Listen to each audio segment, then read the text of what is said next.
Oi, Triguinho! Bom, só me perdoa se a resolução não estiver bem legal e a câmera meio tortinha, porque eu tive que fazer uma gambiarra aqui para posicionar. Qual o trecho que eu queria compartilhar com vocês hoje? É uma passagem que é muito conhecida e eu estava sendo palestrada pelo Espírito Santo sobre ela. Tem algumas palavras que têm regido a minha vida e a palavra coerência tem sido uma delas. Eu até brinquei com as meninas que recebem as transmissões em áudio, porque eu fiz um áudio falando sobre isso, depois veio outro áudio falando sobre isso. E aí eu brinquei com elas dizendo, gente, vamos evoluir nesse tema aí, porque eu quero sair dessa palavra, mas eu me incluo nisso. Bom, lá em Números, no capítulo 11, né, a partir do versículo 4, ele começa a falar de uma reclamação. Israel começa a reclamar, é uma passagem conhecida porque Israel ele começa a questionar que eles tinham cebola, que eles tinham boa comida no Egito e que agora eles estavam privados e só tinham aquilo que era o maná que estava caindo do céu. Bom, eu não sei vocês, mas eu, por muitas vezes que eu li essa passagem, eu massacrei Israel. Eu disse, nossa, mas que povo ingrato. Pô, Deus está levando eles para uma terra prometida, Deus está levando eles para um caminho top e os caras estão reclamando. Meti malho. E aí, o que o Espírito Santo ministrou no meu coração que eu quero ministrar para vocês? Sobre a palavra coerência, né?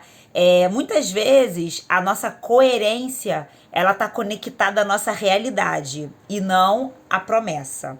Israel ele tinha uma promessa de que eles iam alcançar a terra prometida. É fácil a gente chamar Israel de ingrato, é fácil dizer que eles não queriam nada, é fácil dizer que eles eram murmuradores apesar que eles eram, mas assim, é fácil a gente falar isso quando a gente já conhece a história toda, quando a gente já sabe o que eles iam alcançar. Mas se a gente for parar para pensar, naquele momento a única coisa que Israel tinha era a promessa.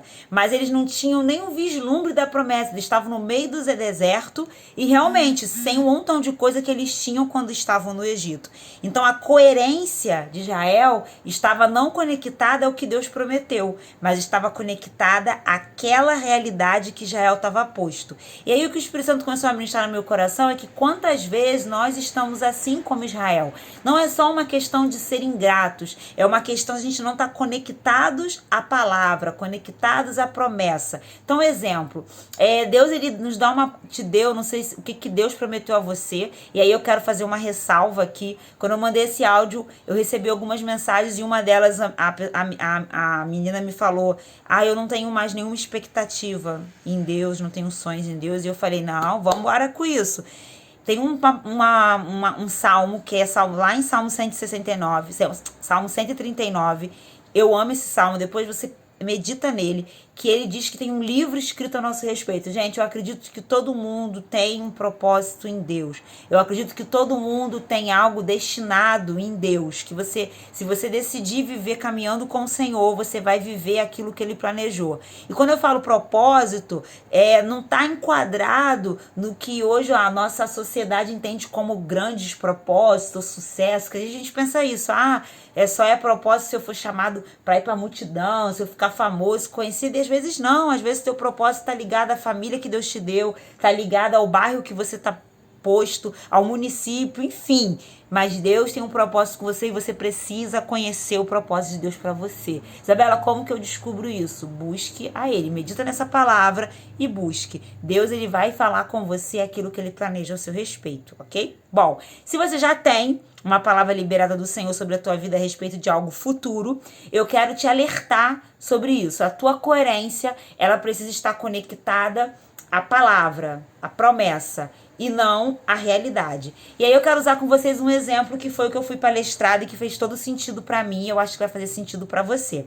A mulher, quando tá grávida, né, uma gestante, ela sabe que daqui a 9 meses ela vai ter um bebê. Ela já sabe isso. A mulher, ela tem claro, a gravidez ela facilita porque ela tá vendo fisicamente a gestação acontecer. Mas uma mulher grávida, ela age com coerência à gravidez. Barriga crescendo ou não, se ela sabe que ela tá grávida, o que a mulher grávida faz? Ela compra coisas de bebê, ela vai entender sobre bebê, aprender o que ela não sabe sobre bebê, sobre gestação, sobre filho, sobre cuidado. Ela compra coisas para criança que ainda vai nascer, mas ainda não existe. Ela tem coerência com aquilo que ela está vivendo, porque ela sabe que daqui a 9 meses vai nascer Um bebê. E é isso que o Espírito Santo tem ministrado no meu coração. Se ele te liberou uma promessa, se ele te liberou uma palavra, se ele te liberou algo que vai acontecer no teu futuro, apesar da sua realidade não coincidir com aquilo que Deus prometeu, a nossa realidade ela não precisa ter coerência com a promessa para que seja manifesto. Grava isso, porque a gente é muito racional e a gente fica esperando que a nossa realidade se tenha coerência com aquilo que ainda vai acontecer, e às vezes não tem nenhuma. Às vezes aquilo que Deus prometeu se manifesta numa realidade totalmente contrária. A gente tem Davi aí para provar isso. Davi venceu o gigante numa realidade totalmente desproporcional à promessa. Mas o que você precisa entender é que a gente precisa ter atitudes de coerência com aquilo que Deus prometeu. Então, vou dar um exemplo como da grávida, vou dar um exemplo mais um pouco diferente da gravidez. Digamos que Deus prometeu que você vai trabalhar numa área X. Então você precisa ter coerência com aquilo que Deus te prometeu, né? Se Deus te deu uma promessa de alguma coisa que você vai fazer em alguma... digamos, Deus te deu uma palavra de um país que você vai... missões, não sei. Tu tem que ter coerência com a tua palavra. Qual é a coerência com a palavra? Eu não vou aceitar nenhuma proposta que vai me levar para outro lugar se a promessa é naquele lugar. Entende o que eu tô querendo dizer? Coerência com a promessa.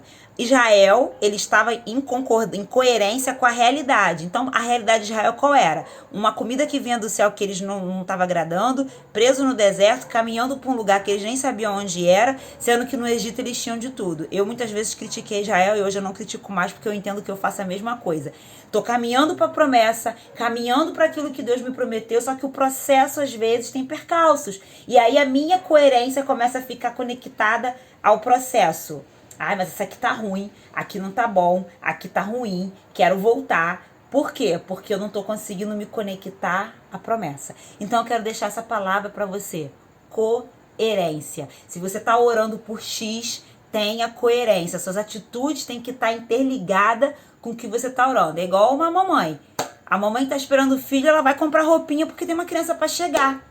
Ela não vai ficar comprando outras coisas que não sejam ligadas àquela promessa, ao bebê que vai chegar. Tenha coerência, tá bom? Espero que essa palavra faça sentido para você e te abençoe como tem me abençoado. Graça e paz.